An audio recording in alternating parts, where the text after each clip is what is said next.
ইউক্রেনে যুদ্ধবিরতির প্রস্তাব নাকচ করেছেন মার্কিন প্রেসিডেন্ট ডোনাল্ড ট্রাম্প। পরিবর্তে সমর্থন দিয়েছেন রুশ প্রেসিডেন্ট ভ্লাদিমির পুতিনের স্থায়ী শান্তি চুক্তির আহ্বানকে। তবে ইউরোপীয় নেতারা এতে একমত নন। তারা এখনও একটি অস্থায়ী যুদ্ধবিরতির পক্ষে।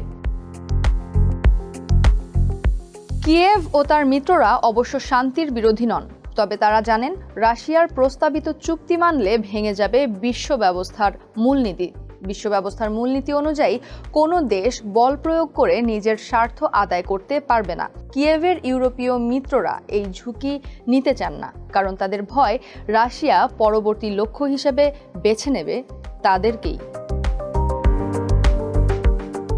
ওভাল অফিসে 18 আগস্ট ইউক্রেনের প্রেসিডেন্ট ভলোদিমির জেলেনস্কি ও কয়েকজন ইউরোপীয় নেতার সঙ্গে বৈঠকে মস্কোর কিছু বক্তব্যের সঙ্গে একমত হন ট্রাম্প।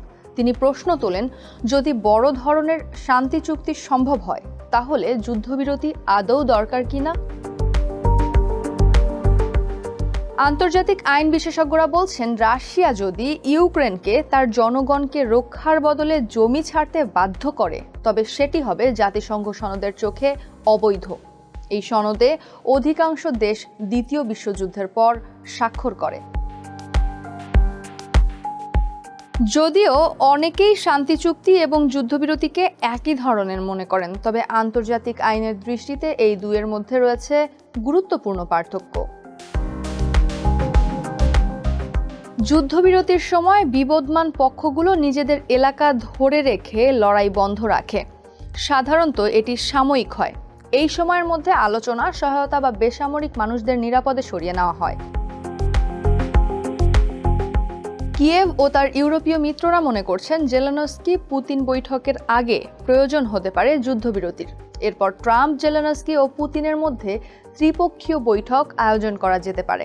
18 আগস্ট শীর্ষ সম্মেলনে অংশ নেওয়া জার্মান চ্যান্সেলর ফ্রিডরিখ মের্জ বলেন, পরবর্তী বৈঠক যুদ্ধবিরতি ছাড়া হবে, এটা কল্পনাও করতে পারি না। আর আন্তর্জাতিক আইনে শান্তি চুক্তি হলো একটি আনুষ্ঠানিক দীর্ঘমেয়াদী চুক্তি যা নির্ধারণ করে দুই দেশের ভবিষ্যতের সম্পর্ক। উদ্ভূত পরিস্থিতিতে ট্রাম্প এবং পুতিন দুজনই স্থায়ী শান্তি চুক্তির পক্ষে অবস্থান নিয়েছেন, আর এখানেই বিষয়গুলো জটিল হয়ে উঠেছে। আন্তর্জাতিক আইনজীবী এবং গ্লোবাল রাইটস কমপ্লায়েন্স আইনি উপদেষ্টা জেরেমি পিৎজি বলেন, জাতিসংঘের সনদ অনুযায়ী কোনো দেশ শক্তি প্রয়োগ করতে পারবে না, তাই বল প্রয়োগে করা কোনো চুক্তি অবৈধ এবং বাতিল বলে গণ্য হবে। পুতিন গত সপ্তাহে ট্রাম্পের সঙ্গে যে শান্তি চুক্তি নিয়ে আলোচনা করেছেন তার বিস্তারিত তথ্য খুব কম প্রকাশ হয়েছে, তবে এটা স্পষ্ট যে পুতিন তার মূল দাবিগুলো থেকে সরে আসেননি। দাবিগুলো হলো পূর্ব দোনেতস্ক ও লুহানস্ক অঞ্চল ছাড়ার পাশাপাশি ন্যাটোতে যোগ দিতে পারবে না ইউক্রেন। ফলে এই চুক্তি আইনের চোখে দুভাবে অবৈধ। 1, এখানে বল প্রয়োগ করা হয়েছে। 2, এর বিষয়বস্তুও অবৈধ। তবে চাইলেও ইউক্রেনের কোনো অঞ্চল ছাড়তে পারবে না জেলেনস্কি, কারণ ইউক্রেনের সংবিধান অনুযায়ী দেশের সীমানা পরিবর্তনের জন্য প্রয়োজন গণভোট। মে ও জুনে কিয়েভ ইন্টারন্যাশনাল ইনস্টিটিউট একটি জরিপ চালায়। এতে দেখা গেছে অধিকাংশ ইউক্রেনীয় তাদের অঞ্চল রাশিয়ার কাছে ছাড়তে চায় না।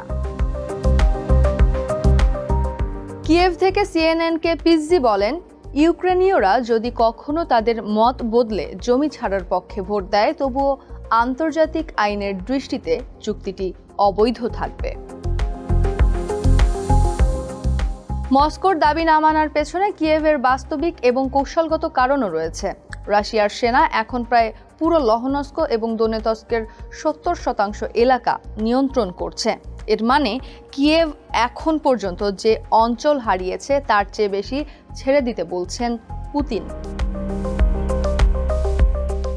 কিন্তু দোনবাসের যে অংশগুলো এখনো কিয়েভের নিয়ন্ত্রণে, সেগুলো ইউক্রেনের প্রতিরক্ষার জন্য খুব গুরুত্বপূর্ণ। এছাড়া স্লোভিয়ানস্ক, ক্রামাটরস্ক সহ কয়েকটি শিল্প শহর এখনো, যা ইউক্রেনের প্রতিরক্ষার মেরুদণ্ড।